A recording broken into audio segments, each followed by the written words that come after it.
Recording in progress.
Conversations in this conference, it's been interesting to hear both sides. There's actually quite a pull from both sides, but I think if we continue to say it's either doom or gloom or there's fantastic opportunities and that's all there is, then our Indigenous people will probably fall through the cracks in the middle. So I'm keen to talk a little bit more about that, but nonetheless I'll hand it over to Crystal, my colleague. Kia ora. Thanks, Riki. Good afternoon, everyone. My name's Crystal from Papua New Guinea, and I'm here as a representative of the Digital Makers Asia Pacific. So DMAP was launched in 2021 during the virtual APAC CEO Summit in New Zealand. That was when, for those of you who don't know, New Zealand was the host to the APAC economy last year. DMAP is essentially a community and an organization made up of software engineers, developers, designers, even entrepreneurs and digital innovators, as well as APAC App Challenge alumni members. And when I talk about my startup Illuminous and how it's connecting the unconnected in relation to the topic of this session, and also how we've been a bridge between policymakers, an example of a bridge between policymakers and communities that we're servicing. I can talk a little more about the APAC challenge, but essentially DMAP is a community of these engineers and entrepreneurs, and basically our aim is to empower digital innovation across the Asia Pacific region, and we've got partners that support us, such as the Asia Foundation and Google, as well as the support of the APAC Secretariat when we help to organize and also facilitate the app challenge. Outside of DMAP, primarily I am a software engineer by profession, and so I've been working in the ICT industry in Papua New Guinea and the Pacific for the last 7 years. I'm the co-founder and CEO of a company called Crysan. So we are based out of Port Moresby, and we provide custom software solutions and also service the private sector, government, and most recently we've worked with international donor agencies as well. So yeah, I look forward to contributing to the discussion on how we've been able to provide a concrete example of how digital tools can be utilized by young innovators in the Asia Pacific region to be a bridge between policymakers and communities, because very often we see that we've got a lot of this great policy initiatives coming out of a lot of these events and summits. Thank you. And a lot of talk from our governments and various economies, but yeah, I look forward to sharing my experience with the work that we've done. Thank you, Crystal. Riki, we promised we'd be generous in our time to you. So I think before getting into what sort of interventions we need, it's very important to understand the status, right? What is the lay of the land? And for that, I think, Gayani, I really want you to talk a bit about, because I know LIRNEasia has done extensive surveys across various countries, especially post-COVID-19. So I really want to understand from you, A, what's the state of connectivity really? What is it that we're talking about? And then thereafter, what are the adoption and usage constraints that may sort of come through? Yeah. Right, thanks, Isha. So a lot to pick up on. But, you know, usually just to kind of set some definitions in place, usually when we talk about digital connectivity, in this day and age, we end up talking about internet use, right? So when I talk about gaps and whatnot, that's usually what I'm going to be talking about. But of course, there are all these preconditions and other elements that are going to come in. So even if you just look at internet use, like Isha mentioned in the opening, there is a very definite digital divide, right? And when you look at it in terms of the connected and unconnected, you see that there are certain groups that are much more likely to be connected than others. So you will see that people in rural areas, women, persons with disability, older persons are all likely to be less connected than those from the other sorts of groups, right? So those kind of gaps do exist. But what we are seeing is that post-COVID, or certainly due to the COVID crisis, some of these gaps did end up getting bridged, right? So we are seeing now that there are much more women being online. There are much more people in rural communities that are online. There are, you know, we've seen a step in the right direction, which is good. But there are, of course, certain communities that still are left behind. So if you look at, and this is, of course, not to say that all rural communities or all women are online, but, you know, we're seeing at least some of those gaps being bridged. But there are certain communities like older persons where that gap hasn't been bridged even post-COVID, right? So it's extra important to focus on those sort of groups. Now, that being said, what we often see, especially when we look at our statistics, is that it's often the last little group that is hardest to connect, right? And it is often that group that it takes most effort to connect. And this we've seen through our surveys that we've done most recently in India and Sri Lanka. We did these surveys first in 2017, 2018, and then afterwards in 2021. So that has given us a good pre-post comparison of COVID and looked at how these countries have changed over the years. And what we saw in the case of India, for example, is that about only 47%, there was a, say, urban-rural gap of 47% back in 2017. But this had reduced significantly by the time it came to 2021. The number was at about 20%, right? So we're seeing some progress in that sense. But where you contrast that with Sri Lanka, we were at about 20% in terms of an urban-rural gap back in 2017, and there's been hardly any change when we looked at this in 2021, right? So it almost looks like we're reaching that sort of critical point where it's difficult to connect that last little bit. So it's almost the last mile of the last mile. So then that's why we need to think about how we can connect those groups, right?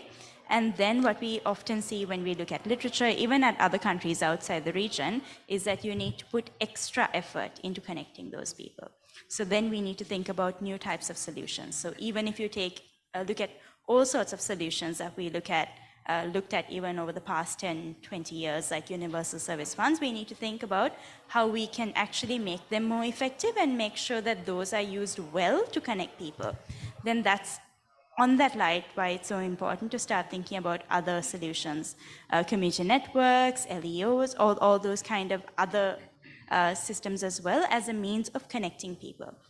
Just before I hand over back to Isha, I want to also mention that when we think about bridging these gaps, of course, policy and regulatory elements are things that we need to think about. We need to make sure that the landscape is competitive and regulated well, but it's also really important to think about what the specific gaps in terms of what are the bottlenecks to connecting people, right? And sometimes it's a policy and regulatory landscape in that, there aren't enough, licenses being given out to people. It's been, there's a lot of monopolies in terms of these countries.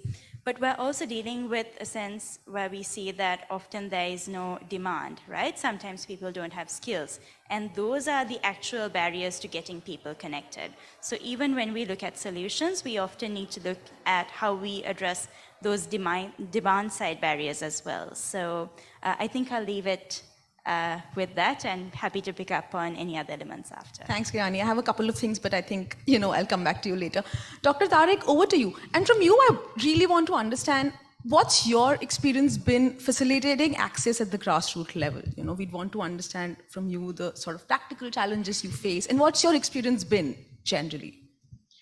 Okay, thank you very much. So just with a very 30-second quick background, that our university is working in this part of Borneo, which is called Sarawak, Borneo Island, and one of the first VSAT technology in a rural area has been established by our university in Ibarrio. It's a very famous project. And then after that, there was many replications happened for the last 20 years. In early 2000, they have established. Many replications came in. And I joined the group from 2009. So 2009, 2020, we were always pushing for those things, bring more technology to the communities and doing more pilot studies, more.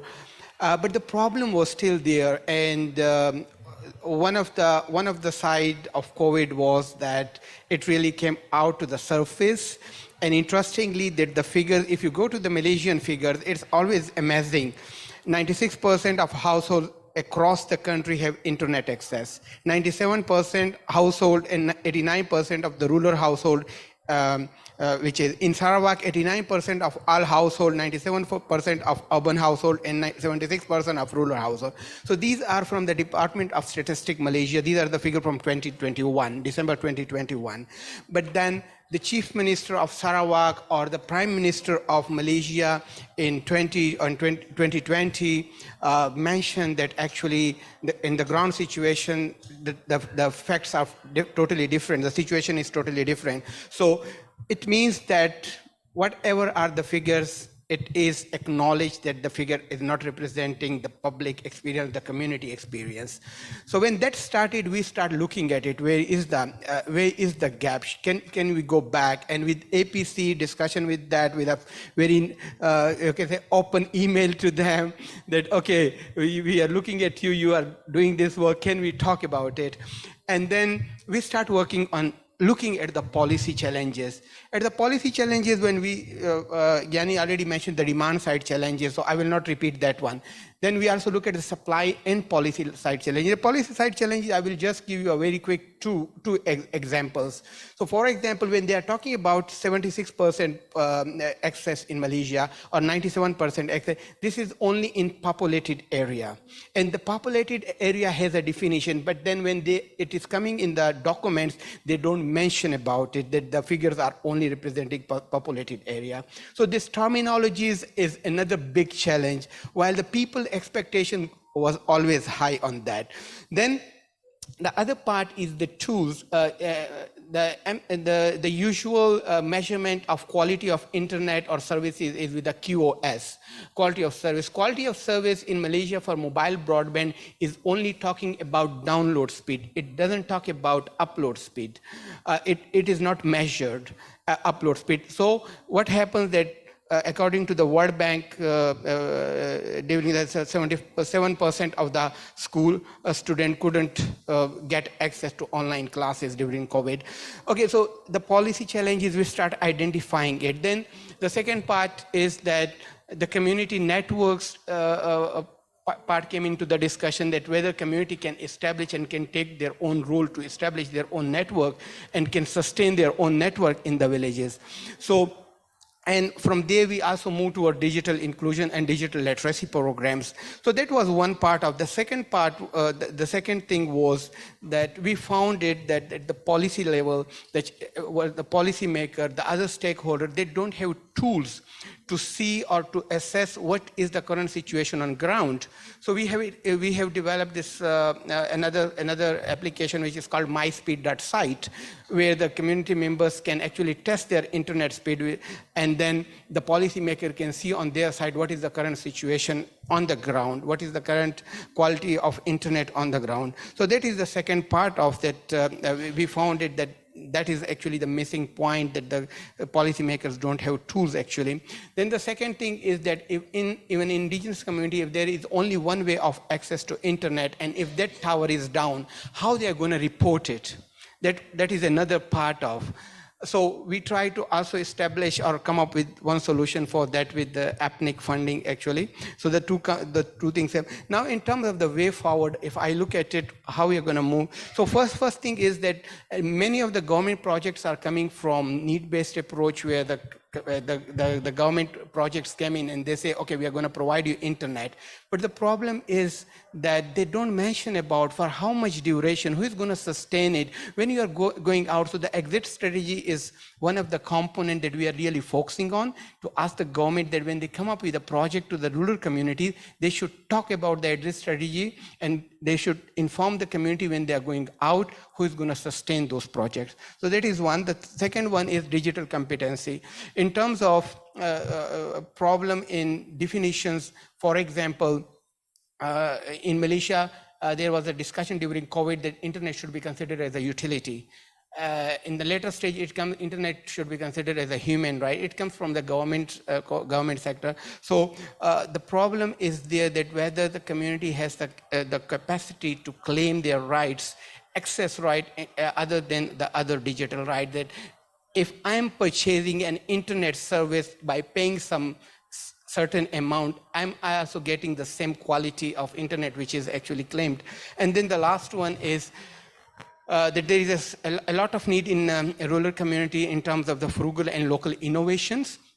We are still in terms of licensing. Licensing doesn't allow so much local innovation to or accept those local innovation. So the legal challenges are also there. The licensing is one of another big issue. So I'm going to hand over to the next speaker then. Thank you, Professor. I think it's a great way to finish this first part of the conversation, because now we're having the experience from two entrepreneurs. So Riki, I would like to ask you, what is your experience as an entrepreneur and also as part of the Maori community in the policy making process, how you deal with policymakers, and also how you can mainstream like speeches that and narratives that sometimes are a bit like behind in the policy making space.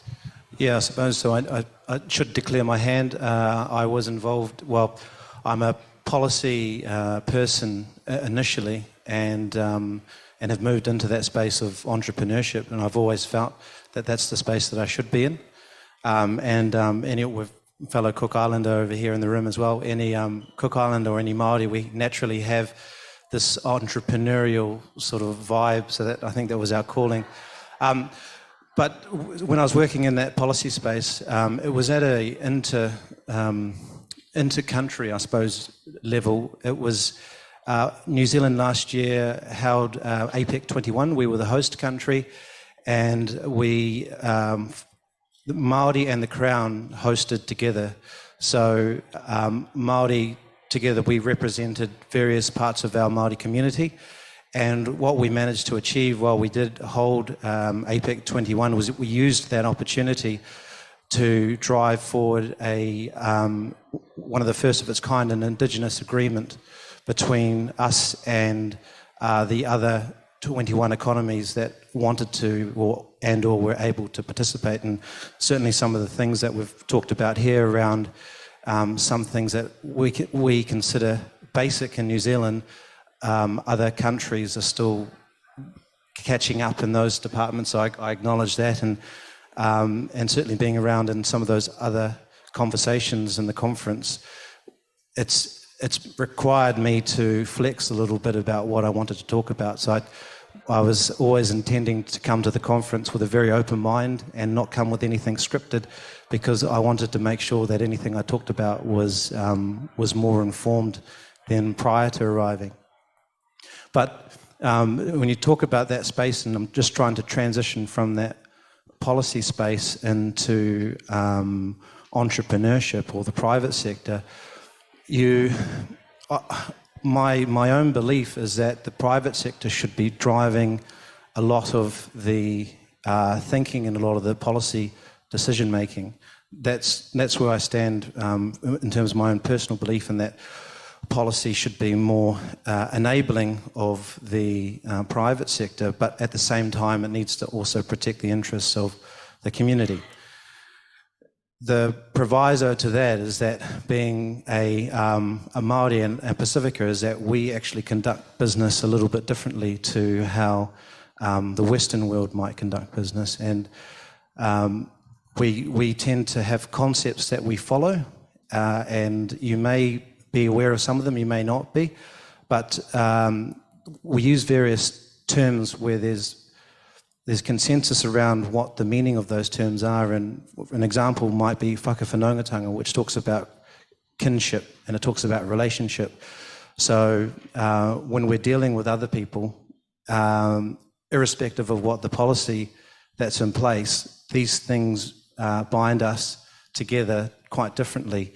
We look at things from a relational perspective, and I'm pretty sure a lot of our Indigenous cultures would understand that quite well, but there are parts of the Western world that, with a much more transactional mindset, are still starting to appreciate the benefit of looking at things from an Indigenous perspective.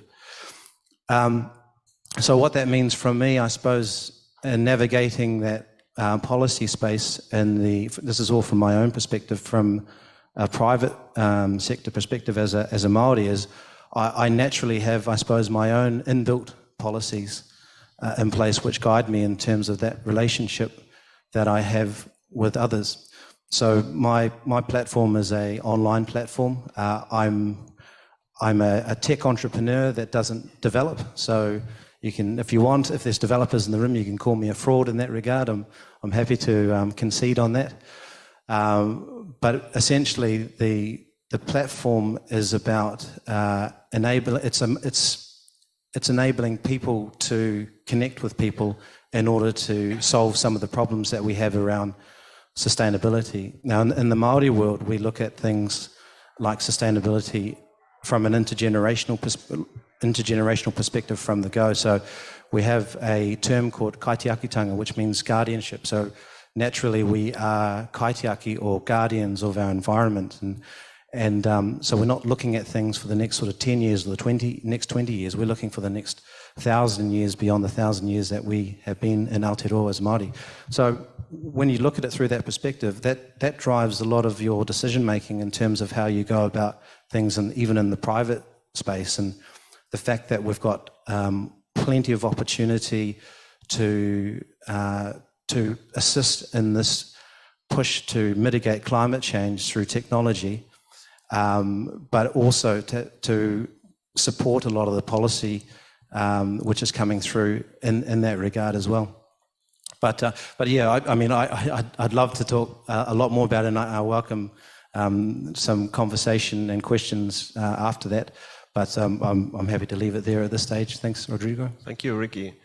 Crystal, if you can tell us a bit of your experience in building Biluminous and how that tool that you created for the rest, for everyone to feel a bit ashamed when you were 15 years old, helped to bridge... Actually not 15.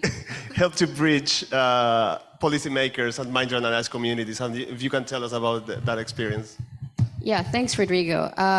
So in 2018, Papua New Guinea was the host to the APAC economy. And the theme of that year was on harnessing inclusive opportunities and embracing the digital future. So there was a lot of discussions, particularly around the policy priorities of the government of Papua New Guinea then, and the other APAC economies around how they can help to strengthen inclusive economic growth, and also to look at digital age and technology as a key driver to harness inclusive growth. Now, while that was going on, every year every year during the APAC, the annual APAC Challenge is held, and that's supported by the Asia Foundation, Google, and the APAC Secretariat.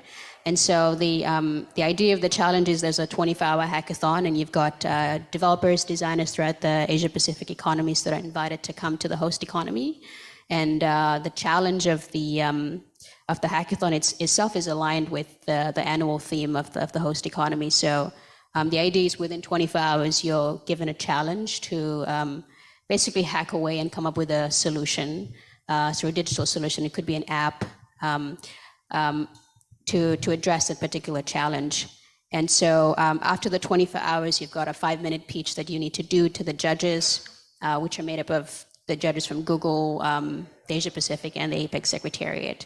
And so in 2018, the theme of the APAC App Challenge then was how can APAC software developers help micro and small businesses grow? And the challenge was around how we could build an online tool to help micro and small handicraft enterprises employ e-commerce tools to more effectively access more market opportunities. So we were fortunate. My father and I represented Papua New Guinea in that hackathon, and we were fortunate to be the winners. So we came out with the first place. I think Australia came second, and Vietnam came third.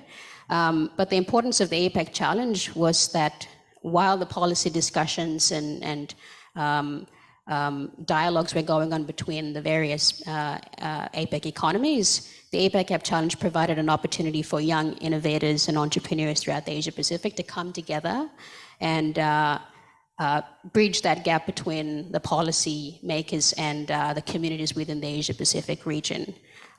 So we founded Biluminous then through that APAC App Challenge. But before that, it came through the Digital Bilum Project, which was commissioned by the Asia Foundation. And the idea behind the Digital Bilum Project was to, Andrew has an example of a bilum. So it's a traditional bag in Papua New Guinea. And in Tok Pisin, thank you, Andrew. So in Tok Pisin, which is our informal English language, most commonly every Papua New Guinean speaks it, the bilum is a symbol of the womb, the mother's womb. But colloquially, it can be a string bag, it can be a bag made of traditional fiber. But more recently, they use synthetic fiber. So you sort of have that. You sort of have the cultural and traditional bilums, and you also have the modern bilums as well. So the significance of Biluminous was that we were able to, around the time in 2018, e-commerce was very new to the country, and so In fact, the only bank in Papua New Guinea that was offering a payment gateway for those interested in having an e-commerce store was Westpac. And in order for you to have a payment gateway, you had to go through Westpac and then connect with MasterCard to be able to set up your API. And you had to be quite technical to know how to do the integration and all of that. So you can imagine how a lot of businesses were restricted in implementing that. And of course, we didn't have the necessary policies in place to also support digital commerce within the country. But we were one of the first to, we had the opportunity to pilot the app to the delegates that attended APAC, and we managed to sell over 30,000 kina worth of billums during that pilot, which we did in November during the APAC ministerial trade meeting. And for those billum weavers, a lot of them live in rural parts of Papua New Guinea, and they have no way to access economic opportunities. A lot of them, traditionally billums are made by women, so a lot of them are single mothers with 5 kids or more. And so they make and produce billum not only as a generational skill that's passed down from their grandmothers down to their mothers and to them, but importantly as a means for them to earn some kind of money to support their families. So the challenge was to assist them by developing a digital tool so that they could be able to access more markets within Papua New Guinea and also outside of Papua New Guinea. And so we were able to provide a concrete illustration of how digital tools are very, very effective in removing traditional barriers and opening more access to economic opportunities for groups of people that would be traditionally unable to access those opportunities. So happy to answer more questions around our work with Balbontin. Thanks. Thanks, Crystal. And I think thank you for that story also. When we talk about tech for good, I think we often tend to forget how it really impacts human lives, and this is what inclusion and empowerment really means. I'll come back to you, Gayani, and I remember you talked about bottlenecks, and I also know I sort of bullied all of you that during the second part of the discussion, I really want to talk about what the solutions could be really, right? So from your work, what are some of the bottlenecks that you feel have been there, when we're talking about ensuring access, adoption, and usage? And also, when we talk about access, there's a huge difference between access and meaningful access. So if you could just give us some insights about what those differences really are and what it means really for people that you've been talking to on the ground. Right, thanks, Isha. So when we talk about bottlenecks, usually there are very many, right? So I'll just touch on a couple. So when we talk about connectivity, right, there are multiple layers in which you will end up having bottlenecks, right? And when you talk about the comparative experiences of different countries, often there is a bottleneck that comes before we talk about policy or regulation or any of those areas. Sometimes it's just geography, right? And this is relevant when it comes to middle mile, first mile, last mile access. So you will find that the geography, so if a country is landlocked, for example, it's much more difficult for them to get access to, the international cables and whatnot. So even within South Asia, for example, the Afghanistans, the Bhutans, and Nepals are on have much worse odds compared to like a Sri Lanka or India or someone who has access to the ocean and therefore the submarine cables, right? So sometimes those are the bottlenecks, and it just comes up as a function of where you're located, right? And then even within a country, if you're in a more, mountainous area or something like that, then, the place where you're located is going to really impact, once again, the type of connectivity you're going to have access to. So that's often the first bottleneck, right? And we have to be cognizant of that when we're engaging in policymaking and whatnot, because you have to cater to that. So the types of technologies that you would deploy for a mountainous area versus a much more, concentrated urban area in a flat area would be very different. So you need to always be cognizant of that. But of course, the other big bottlenecks are policy and regulation, which is what we often like to talk about in these spaces. So I'll give you an example, right? And say in Sri Lanka, where I'm from, one big issue that we face is that our national fiber optic network, right, the middle mile, that backbone, is owned and operated solely by the operator that is government linked, right? and there are no regulations and controls in place that will allow them to, other operators, to get fair access, to get, the regulator doesn't often give any sort of controls in what types of prices they pay. So that sort of bottleneck over there, and just poor regulation, leads to high prices to the end user, and then it just gets passed on, right? So that's another big issue, that the poor regulation leads to lack of affordability, which then gets, hinders how people can access and use, right? So that's one bottleneck. You also have to think again in the policy realm. Sometimes when you look at different industries, you will find that if you look at the telecom sector, for example, sometimes governments look at it as a cash cow because they think that it is something that is relatively profitable. In Sri Lanka, we see that banking and telecom, for example, which operates quite well, is seen as a way of making money, right? Which is necessary to a certain extent, but you shouldn't, overexploit it, because then that reduces the amount of innovation and, things that would come up from that extent. So maybe I'll just stop over there in terms of bottlenecks, without getting too unwieldy, and then give it over back to you, Isha. Thank you, Gayani. Dr. Tariq, to me, whenever we talk about this space, it's most, and whenever we talk about policy interventions, I sometimes feel it's very top-down, right? Like you expect a policymaker to tell you or dictate terms. But when that sort of autonomy is given to the community, right? So you could have a bottom-up policy-making process, which sort of ensures that each one or every important stakeholder sort of gets a voice. And community networks, to me, is sort of a very important example. And it would be a travesty if I don't ask you to speak a bit more about the sort of work that you've done and how you feel that can really lead to inclusion of the marginalized at this point in time.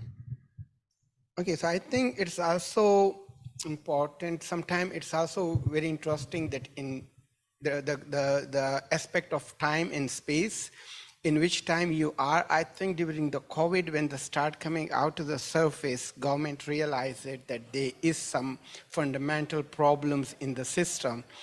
And Sarawak government, which has a little liberty in making some decisions. So many of us who don't, many of you who may not know, Sarawak has separate immigrations in Malaysia. So even the Malaysian locals come on a visa, the other from West Malaysia to Sarawak. So Sarawak very recently had changed the land laws and included the spectrum inside the land law to be governed by the state, which will give the state government an access to USF funding or USP funding also. Now the part is that when these things start happening, the government also realized that they were open for the public discussions, and in the last few months, what happened was that we start organizing policy dialogues where the government ministers were involved, development sector, internet society, APC representatives, and as well as academia was there, telecom operators were there. We had one session open for the public, the other one we had the closed door with 30 participants to discuss about these challenges. But one important aspect is there, especially with the private sector experience also, that sometime what Gayani mentioned about the location, the geographical challenges. Sarawak has different geographical challenges than the rest of Malaysia. So for us, one important aspect of that, we need to look on another example from the world which share the same challenges. And we found that Canadian First Nations, we have some similarities with them. And we approach University of Alberta, who are working with the communities to bring those experiences back. The community network discussions also comes in, that community network is happening in many parts of the world, which with whom we are sharing the same challenges and problems. So I think with the bottom-up approach, which is which is really slow, which needs a passion. It sometimes doesn't fit in the project documentation processes that you need to show it, then how. And it's also you can't expect that, okay, you are inviting people and government policymakers, whether they will turn up or not, which was in our last session also. But interestingly, I think the challenge at the top level and on the ground, they were sharing the same problem, and there was an understanding. Now for us, one of the major important aspect is to engage the telecommunication operators, private companies with us, so they can look beyond for some innovative experiences, examples to bring it to the state of Sarawak, which we can take benefit of. Yeah. Thank you, Professor. Riki, you have a unique experience as entrepreneur, being part of the policy, being part of the community. So, what would be in many or only one of those hats the lessons and some recommendation that you can give to other either policymakers, entrepreneurs, people that want to mainstream narratives that feel that they are not part of the current policy discussion? What would you suggest based on your experience? I'm always going to be, now that I've transitioned into that entrepreneurial space, I'm always going to be critical of policy, and I'm going to be very hard on policy and make sure that it is actually a lot more enabling than what I personally believe it is. So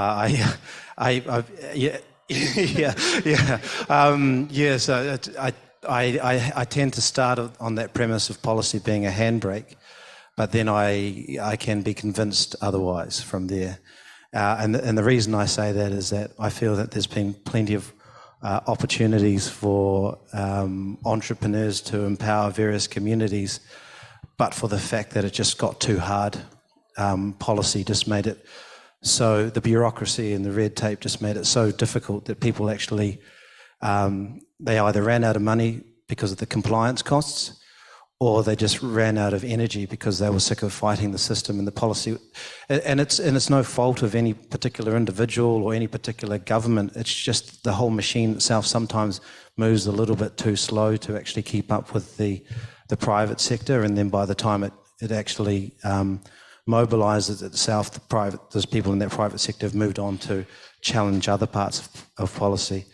In New Zealand, we've caught up with the likes of online platforms like Uber and Airbnb are now going to be charged GST, which is our tax, 15% tax, and it's unusual because they've been around for a very long time, and policy's only just caught up from that perspective in terms of making sure that we have equity around those online platforms. Actually paying their fair share. So that just gives you an example of how slow at the glacial pace that sometimes it takes for policy to catch up with things. But I suppose, like, for me, as I go, I think about things like data sovereignty, and I don't know if you were in the town hall session yesterday, that was something I brought up, and I reiterate again that, from somebody that's very passionate about celebrating us being Indigenous people, it says to me that our mātauranga Māori, or our Māori knowledge, or our Indigenous knowledge, should not be used for commercial purposes. If we want to use it for commercial purposes from our own perspective, that's okay, but it should not be used for commercial purposes by others. So the giants like Google and a lot of other entities that base themselves in Silicon Valley. So when I think about tech and when I think about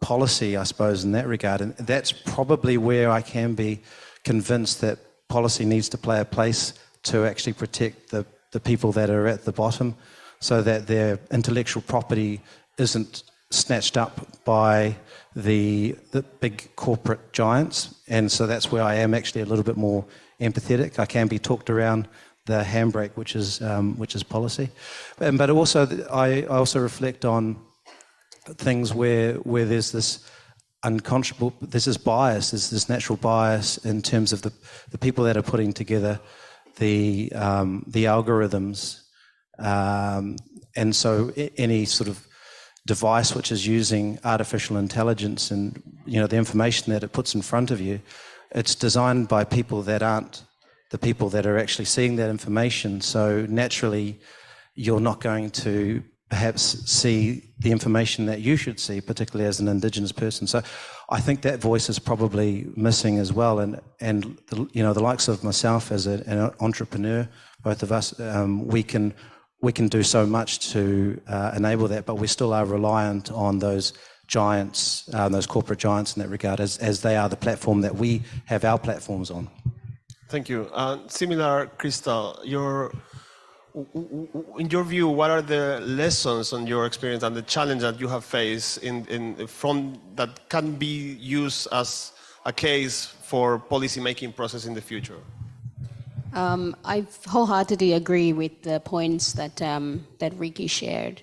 That you know, as entrepreneurs, there's for a lot of us, we start out young. We're very energetic. We're motivated. We see that there are challenges that the communities around us are facing, and we know the power of that technology can have in addressing those barriers and providing greater opportunities for those communities. But if the appropriate policies and reforms and regulations are not in place, then there's so much we can do. We try to work within that or around that. So I'll just share an example with my work with the Bilam Artisan platform. So I mentioned Bilams, but you know, we do have plans to expand to other traditional handicrafts like carvings and baskets around Papua New Guinea, and then hopefully once we have a national reach established, then we'll look at expanding into other neighboring Pacific Island countries. But apart from funding, which is having capital, which is you know, one of the main issues that a lot of startups have, and we don't have a strong, in fact, we don't have any sort of venture capitalist or funding opportunities within Papua New Guinea. So having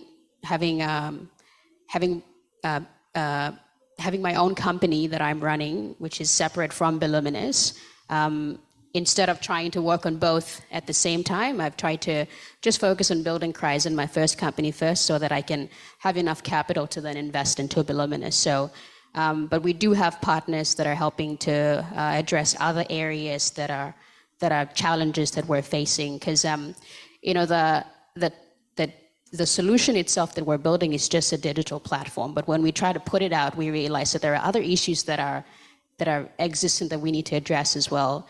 And when it comes to the users of the platform that we're building, you know, a lot of them, like I mentioned, live in rural parts of PNG. So accessibility to internet is one important thing for them if they're going to be able to access and use the platform.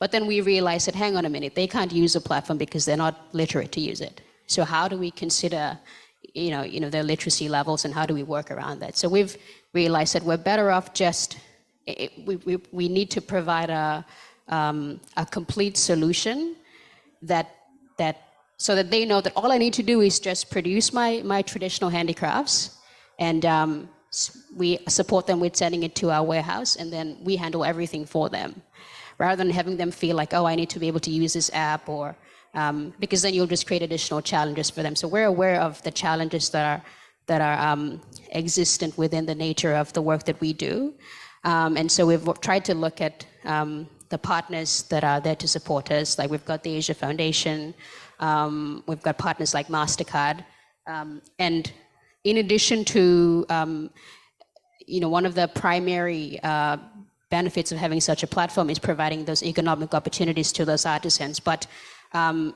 majority of them do not even own bank accounts. They don't own bank accounts. So financial exclusion for all of them is one of the biggest challenges that we face. So we've tried to look at working with banks within Papua New Guinea as to how they can support opening up bank accounts for this Bilam weavers and artisans. So, you know, there's a variety of challenges that we're trying to manage and work around. And but the overall focus and goal is to just look at how we can provide a seamless experience for those artisans and just let them focus on creating their crafts, and we handle the platform and anything to do with getting their products out to customers. So Yeah, I'd say those would be the challenges that we're facing, and we're looking at working around those. Thank you. That's a very valuable lesson. I think we're going to have some space for question and answer. So maybe we should start, if the panelists have a question for each other, now is the time. But if not, please, we have... please stand and, Marcus, thank you. Yep. Thank you. Thanks for all the discussions. I'm a bit of a numbers guy. I'd actually like to take you one step back from the topic itself, which is connecting the unconnected. It's about people who are already connected. So GSMA report for 2022 says that almost 96% of people in Asia and Pacific are covered by broadband internet, right, in one way or the other. But only 44% of them actually use it. Now, when we talk about connecting the unconnected, usually it's about people who do not even have internet in their region or area or whatever the country that they are. But those that have the access available to them, even they're not using it. Why? Is it because it's too expensive? Is it because they don't know? Is there a language barrier or what? Because that is a significant number. 44% are using it, 96% have the access available to them.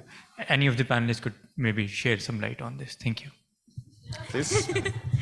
Right, okay, so I will respond using numbers, or at least contest the numbers. So I think just to sort of push back a little bit on that 96% number, what we've seen, and I'm sure you've seen as well in your capacity as a regulator, is that 96% number that GSMA often talks about is grossly overestimated, right? Because when you actually go down to the, population, to the community, you find that many people are actually unconnected, right? So this is almost a reporting error from the beginning, right? So we're starting off with a wrong base there.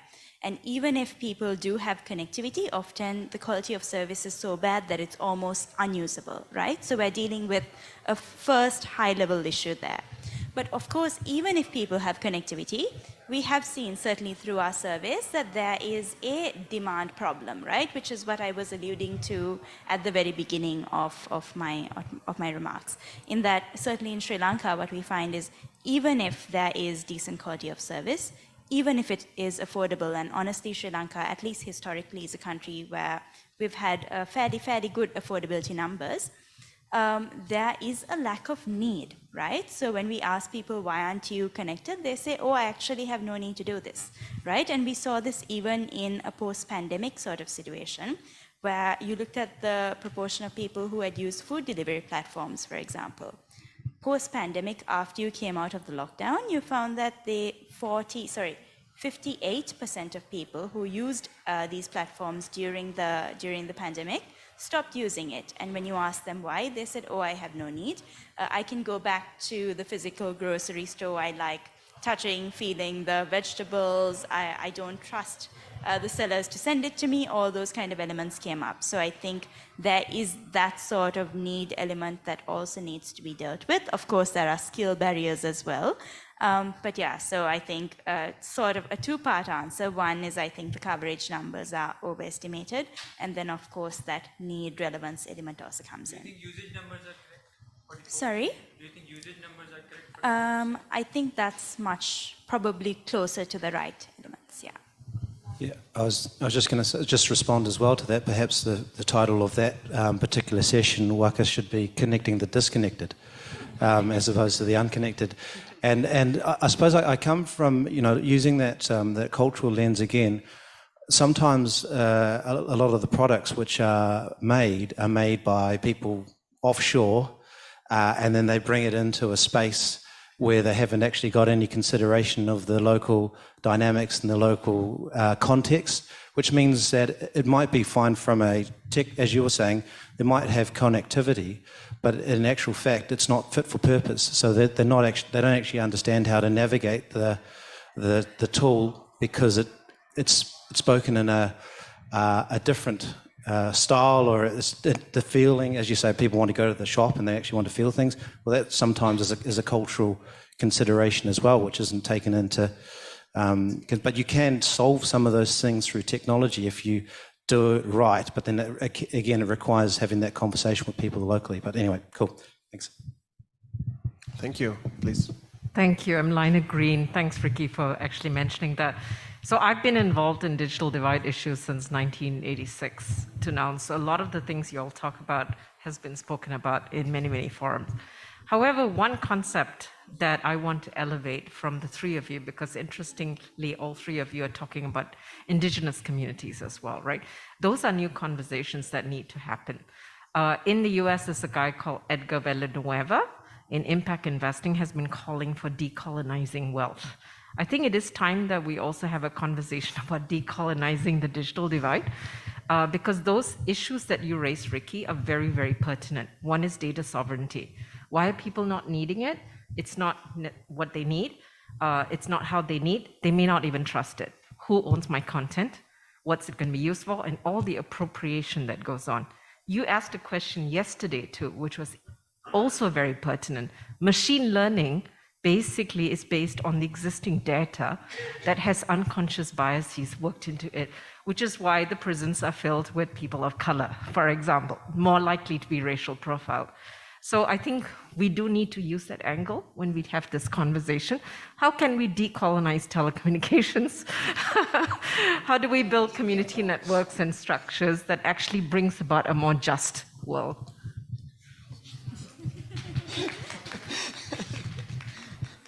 I'm not sure that how. No, please go ahead. Okay, so I think I strongly agree with you. One of the challenges I think where I can combine both of that we really don't have disintegrated data. We are not talking about even in indigenous community, which indigenous group. There is so many hierarchies in that. And then we come to the data and looking on the data, then we couldn't find it that where is that small group, which is in number small, but then they are also as a human being, and they also have the human rights. So they are not reflected in the figures actually. So one of the big challenge is also to look at the current existing ground situation. We don't have figures and facts and figures about that. So that is one part. In machine learning and those, there's nowadays a lot of discussion about the gender bias and based in the algorithm. But if we look at the indigenous issues, how much bias is in machine learning algorithm with the indigenous values, we don't have yet the discussion anywhere. Even in academic space is also very limited. It's starting now. People are looking at it. And beyond that, actually, one is the decolonization part. And we are also looking at, that will be also interesting to look at that how we can go beyond, like in computing and ICT, the post-colonial discussion started. In the last, I think, 2 to 3 years, the decolonial computing, those part is starting. But I think those discussion is somehow starting in academia, but at the practice level, at the policy level, it's still very lacking. Those discussions are still very lacking, yes. I'll just make a quick mention with regards to the two questions. I was fortunate to work on a project commissioned by the Alliance for Affordable Internet. So Anju and her team and the Web Foundation in collaboration with the Asian Development Bank. So the project is around the Pacific Gender Scorecards, and the objective is to measure the digital gender divide between 3 Pacific Island countries, so Tonga, Samoa, and Papua New Guinea. So we've finished our research, and basically we've got a scoring per each of our countries across 5 themes and 14 indicators. So some of the one of the themes is around affordable internet access. Another theme is around relevant access to relevant content for women in particular around financial services, reproductive health information, etc.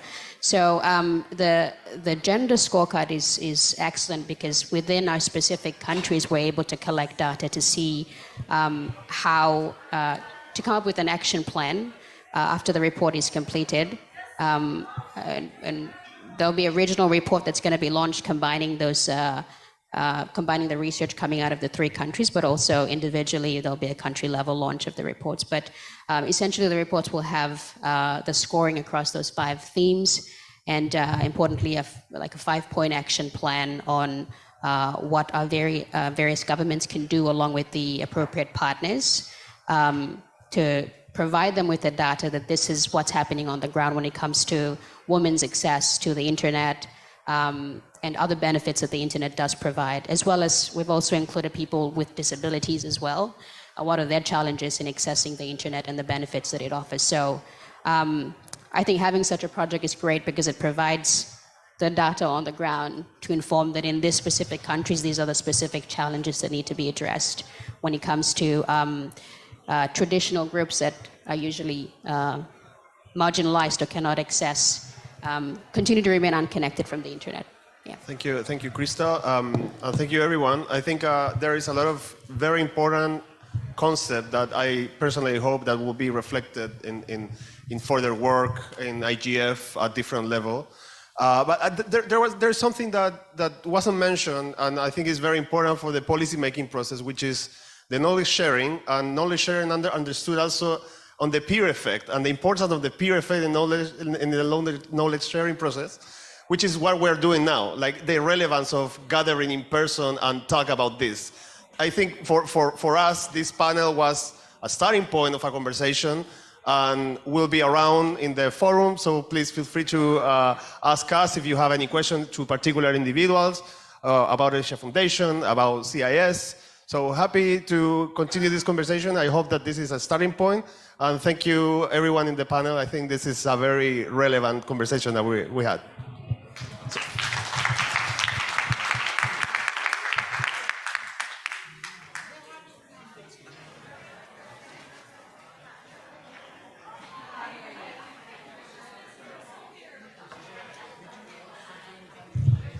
Hello, everyone. The town hall session will begin very shortly. I see people getting up from their seats. Please don't do that. Please remember to stay.